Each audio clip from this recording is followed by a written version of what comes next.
Ukraine যুদ্ধ আবারও নতুন করে ভয়াবহ মোড় নিয়েছে। রুশ প্রেসিডেন্ট ভ্লাদিমির পুতিন ও মার্কিন প্রেসিডেন্ট ডোনাল্ড ট্রাম্পের মধ্যে বৃহস্পতিবার ফোনালাপের পরই কিয়েভ সহ ইউক্রেনের একাধিক শহরে ভয়াবহ হামলা শুরু করেছে রাশিয়া। ইউক্রেনীয় কর্তৃপক্ষ জানিয়েছে, টানা ১৩ ঘণ্টা ধরে চলা এই হামলায় রাশিয়া মোট ৫৩৯টি ড্রোন ছুড়েছে, যার মধ্যে ৪৭৬টি আকাশে প্রতিহত করা গেলেও বাকিগুলো আঘাত এনেছে বিভিন্ন গুরুত্বপূর্ণ স্থাপনায়। এই সংখ্যা এ যাবৎকালের মধ্যে সর্বোচ্চ বলে মনে করা হচ্ছে, যা রুশ হামলার নতুন কৌশলের ইঙ্গিত দিচ্ছে। রাশিয়ার এই হামলায় কমপক্ষে ২৩ জন গুরুতর আহত হয়েছে বলে জানিয়েছে বার্তা সংস্থা রয়টার্স। ক্ষেপণাস্ত্র ও ড্রোন আক্রমণে অনেক বহুতল ভবন ধ্বংস হয়ে গেছে।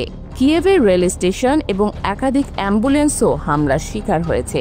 বিস্ফোরণের আতঙ্কে রাতভর নিরাপদ আশ্রয়ে থাকতে হয়েছে বহু ইউক্রেনীয় নাগরিককে।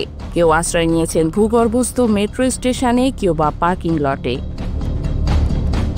ট্রাম্প নিজেও ফোনালাপের ফল নিয়ে হতাশা প্রকাশ করেছেন। তিনি বলেন, অনেক বিষয়ে কথা হয়েছে, ইরান ইউক্রেন যুদ্ধ, নিরাপত্তা পরিস্থিতি নিয়ে, কিন্তু কথাবার্তার পর আমি সন্তুষ্ট নই।